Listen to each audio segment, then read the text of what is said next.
Many years ago, I was newlywed. I was still in Kollel, and right after we got married, in order to make our house look a little bit nicer, for our wedding we got a wind chime, and we decided to hang it up right in front of the door. So every time someone came in the door, the wind chimes would make a nice sound. It would fill the house with nice music. About a month afterwards, we got sick and tired of it because it got annoying. We got rid of it. But for the first few weeks of our new apartment, we enjoyed it.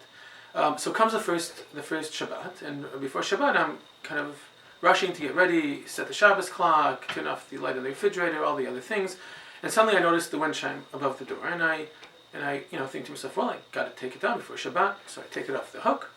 And that same night, a good friend of mine who was in Kollel as well, was a few years older than me, so we're sitting at the Shabbat table.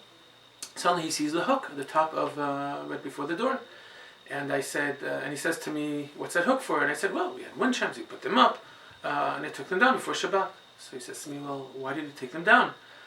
I said, "Well, I just assumed, that it's obviously it's Asur on Shabbat." So he says to me, "Well, why do you assume it's Asur?" So I said to him, "Well, I didn't really think exactly why. It's just pretty obvious to me." And I said, "Well, maybe it's Asur because of Hashmat Kol." And he goes and he argues with me to prove that it might not be.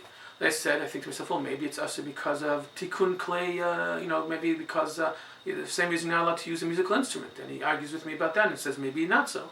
And I said to him, well, I don't know, it's just obvious to me that it should be Asur.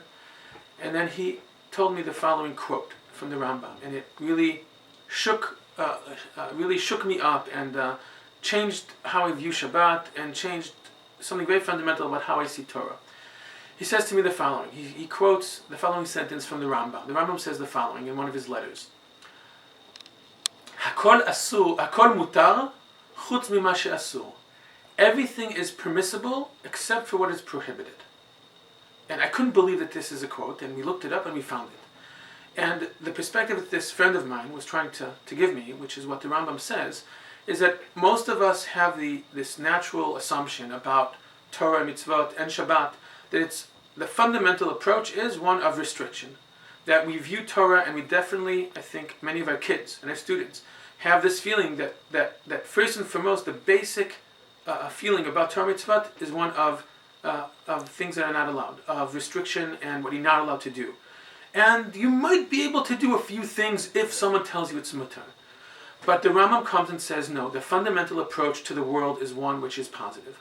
We need to look at the world as a place which is mutar. The world is a gift given to us by Hashem to enjoy. Shabbat is a day given to us for the sake of enjoyment. Just so happens that some things that are asur, but it flips the whole perspective of how we see Torah and mitzvot and even the world on its head. And it doesn't come to say, well, we're allowed to suddenly do everything. It just means that our fundamental look and how we should raise our kids is one that views Shabbat and all of Torah mitzvot as of positivity with small pockets of isur.